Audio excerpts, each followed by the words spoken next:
Dentist खड़ा होकर इस झूठ को झूठ क्यों नहीं बोलता और क्यों नहीं सुप्रीम कोर्ट और हाई कोर्ट में जाकर इस बात को चैलेंज करता? हम तो इसलिए नहीं कर सकते क्योंकि मैं डेंटिस्ट नहीं हूं। अगर मैं करूंगा तो कोर्ट सबसे पहला सवाल पूछेगा कि आपको आती है कुछ दांतों की बात, कुछ जानते हैं आप? जब डेंटिस्ट जाएगा कोर्ट में तो वो ये सिद्ध करेगा कि कोई भी टूथपेस्ट जिसमें फ्लोराइड होता है और 1000 ppm से ज्यादा होता है तो वो सारे के सारे टूथपेस्ट जहर हो जाते हैं, वो पेस्ट नहीं रहते। ये बात अगर मैं कहूंगा कोर्ट में तो कोर्ट मेरी बात मानेगा नहीं, वो पूछेगा आपके पास डिग्री है क्या? सत्य मुझे मालूम है कि 1000 ppm से ज्यादा अगर फ्लोराइड है किसी भी टूथपेस्ट में तो वो टूथपेस्ट नहीं है, जहर है। लेकिन कोर्ट मेरी बात तब मानेगा जब मैं उसको यह सिद्ध करूं कि मेरे पास दांतों की डॉक्टरी का प्रमाण पत्र है। दुर्भाग्य से जिनके पास दांतों की डॉक्टरी का प्रमाण पत्र है वो कोर्ट में जा नहीं रहे हैं, और जिनके पास प्रमाण पत्र नहीं है वो बाहर रह के खिसिया के रह जा रहे हैं, हमारे जैसे लोग। और धड़ल्ले से कॉलगेट बिक रहा है इस देश। माने मुझे कभी कभी लगता है कि हिंदुस्तान के सारे डेंटिस्टों का यह सरासर अपमान है जो रोज टेलीविजन पर विज्ञापन के रूप में दिखाया जाता है। ऐसे ये कंपनी है हिंदुस्तान लीवर, वो अपना लाइफ बॉय साबुन बेच रही है, family doctors welfare association of India द्वारा प्रमाणित। ये कौन सा एसोसिएशन इस देश में बन गया और कब इन्होंने लाइफ बॉय साबुन को प्रमाण पत्र दे दिया? लेकिन रोज विज्ञापन उनका ये है, और हम सब खामोशी के साथ बैठते हुए इसको देख रहे हैं। और ये देश के साथ भयंकर गद्दारी का काम चल रहा है, बेईमानी का काम चल रहा है। हिंदुस्तान में विदेशी कंपनियां अपना जहर बेच रही, जिनको मालूम है कि इसमें जहर है वही शांत हैं। जितने डॉक्टर्स हैं न्यूट्रिशनल, जिनको न्यूट्रिशन का बहुत ज्ञान है, दिल्ली में एक डॉक्टर जैन है ऑल इंडिया इंस्टीट्यूट में, जो न्यूट्रिशन डिपार्टमेंट के हेड माने जाते हैं। मैंने एक दिन पूछा कि डॉक्टर साहब ये पेप्सी कोला में क्या है? तो कहने लगे कार्बन डाइऑक्साइड है। मैंने कहा और क्या है? फॉस्फोरिक एसिड है। मैंने कहा और क्या है? सोडियम ग्लूटामेट है। मैंने कहा और क्या है? पोटेशियम सॉर्बेट है। मैंने कहा और क्या है? कि इससे ज्यादा और क्या चाहिए तुमको? ये 4 जहरी काफी है आदमी को मारने के लिए। तो मैंने कहा कि अगर ये पेप्सी कोला में 4 जहर हैं तो आप इस बात को गांव गांव में कहते क्यों नहीं जाके? पेप्सी कोला तो गांव गांव में घूम घूम के कह रहा है कि लहर पेप्सी है, तो आप गांव गांव में घूम के कहते क्यों नहीं कि ये जहर पेप्सी? आप जब मानते हैं कि उसमें ये जहर हैं 4, लेकिन आप गांव गांव में घूम घूम के कहते क्यों नहीं? तो चुप हो गए। तो मैंने उनसे कहा कि आपके पास जो ज्ञान है उस ज्ञान का देश के लिए क्या उपयोग है? आपने ये जो ज्ञान हासिल किया, डॉक्टरी की पढ़ाई पढ़ी है, लाखों रुपए इस देश का आपने खर्च किया है, और लाखों रुपए खर्च करके जो ज्ञान अर्जित किया है उसका इस देश को रिटर्न क्या मिल रहा है? तो कहने लगे फुर्सत ही नहीं है। तो किससे फुर्सत नहीं है? व्यक्तिगत स्वार्थ से फुर्सत नहीं है।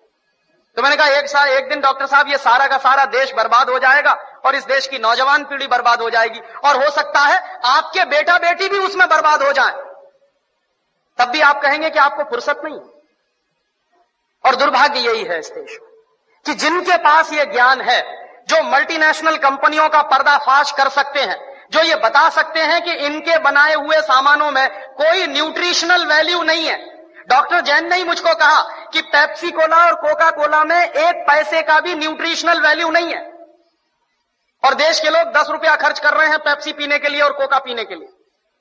10 रुपया खर्च करके 1 पैसे की भी न्यूट्रिशनल वैल्यू नहीं मिल रही है हमको, लेकिन वो देश में सबसे ज्यादा बिक रहा है, धड़ल्ले से बिक रहा है। लोग अब शुद्ध पानी पीना पसंद नहीं करते, उसकी जगह पेप्सी और कोका कोला पी लेते हैं।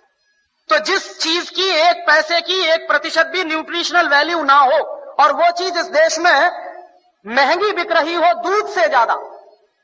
पेप्सी कोला बिकता है 33 रुपए लीटर का और दूध बिकता है 14 रुपए लीटर का। तो 14 रुपए लीटर का गाय का दूध और 33 रुपए का कार्बन डाइऑक्साइड मिलाया हुआ पानी, और उसको कहते हैं लहर पेप्सी, और कहते हैं the choice of new generation. The choice of new generation नहीं है, बल्कि choice of new D generation है। लेकिन करें क्या उसका? और उससे भी ज्यादा मुझे गुस्सा तब आता है जब हिंदुस्तान में कुछ कंपनियां अपने हेल्थ टॉनिक बेचती हैं जिनमें हेल्थ के नाम पर कुछ नहीं है। Bournvita, Complan, Maltova, Horlicks, Protinex, ऐसे तमाम तरह के जो हेल्थ टॉनिक्स बिक रहे हैं, डॉक्टर जैन के अनुसार इनमें किसी में भी हेल्थ के नाम पर कुछ नहीं है। और आप चाहें तो अपने बच्चे को चने का सत्तू खिलाएं, जौ का सत्तू खिलाएं, तो उससे जितनी हेल्थ बनेगी, आप 100 डिब्बे प्रोटीन एक्स के खिला लीजिए, कोई हेल्थ नहीं बनने वाली।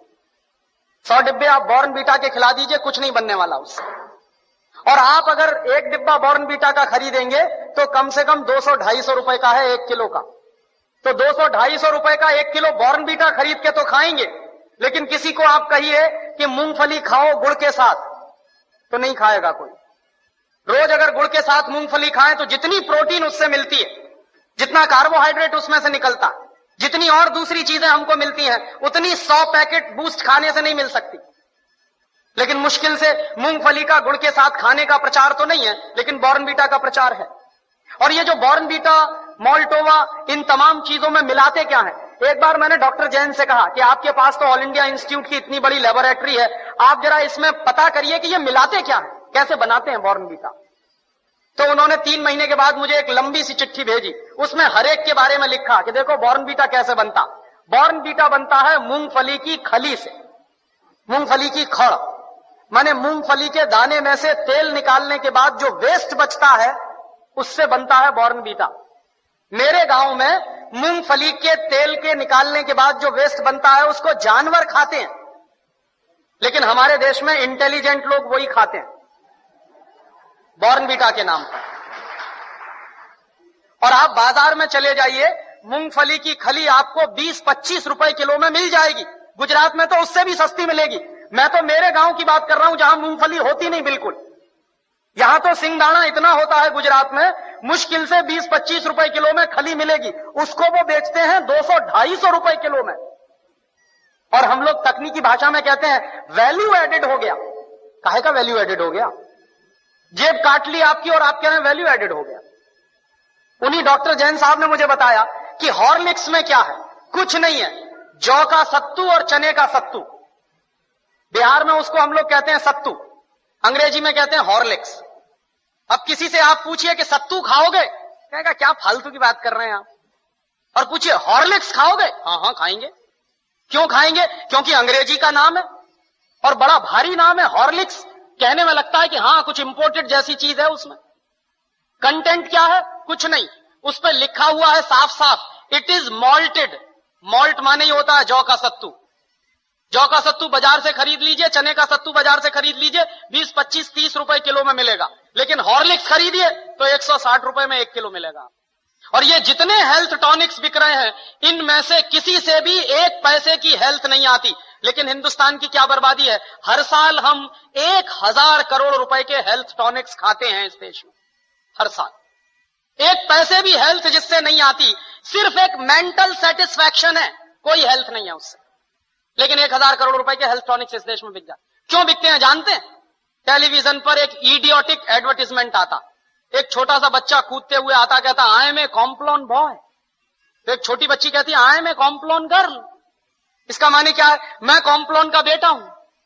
और बच्ची कह रही है मैं कॉम्प्लॉन की बेटी हूं। और कॉम्प्लॉन क्या है? टिन का डिब्बा। अब आप तो डॉक्टर हैं, आप जरा बताइए कि टिन के डिब्बा के भी बेटा बेटी हो सकते हैं? ऐसा कोई साइंस है दुनिया में? लेकिन चल रहा है सारे देश में। इसलिए बिक रहा है कॉम्प्लॉन, इसलिए बिक रहा है बॉर्नवीटा। और उसका नाम है तेंदुलकर। वो कहता है मेरी शक्ति बूस्ट, माने सचिन तेंदुलकर की शक्ति बूस्ट। तो सचिन तेंदुलकर की अम्मा को एक आप चिट्ठी लिखिए कि ये सचिन तेंदुलकर बूस्ट पी के तेंदुलकर बना है क्या? कपिल देव की शक्ति बूस्ट। कोई भी खिलाड़ी बूस्ट खा के खिलाड़ी नहीं बन सकता। एक सबसे ज्यादा महंगा खिलाड़ी माना जाता है टेनिस का, उसका नाम है बोरिस बेकर। सबसे ज्यादा ताकतवर भी है। उसकी लगाई हुई एस सर्विस 160 किलोमीटर प्रति घंटे की रफ्तार से निकलती है। माने ट्रेन भी जिस रफ्तार से नहीं जाती, उस रफ्तार से उसकी गेंद जो मारता है वो जाती है। कितनी पावर होगी उसके शॉट्स में। और आप कभी भी बोरिस बेकर को देखिए, खेल जब भी रुकता है 5 मिनट के लिए, 2 मिनट के लिए, बैग में से केला निकाल निकाल के खाता रहता है हमेशा। तो बोरिस बेकर को शक्ति मिलती है केला खा के। तेंदुलकर कहते हैं कि हमको शक्ति मिलती है बूस्ट खा के। केले में जितनी शक्ति है दुनिया के किसी भी हेल्थ टॉनिक में हो नहीं सकती। लेकिन दुर्भाग्य क्या है कि इन चीजों का प्रचार इस देश की जनता में ना के बराबर है। और इस देश की जनता जो है एक अजीब तरह की पैसिमिज्म में जिंदा है। कैसे जिंदा है साहब? शहर में बूस्ट खिलाते हैं तो गांव के लोग भी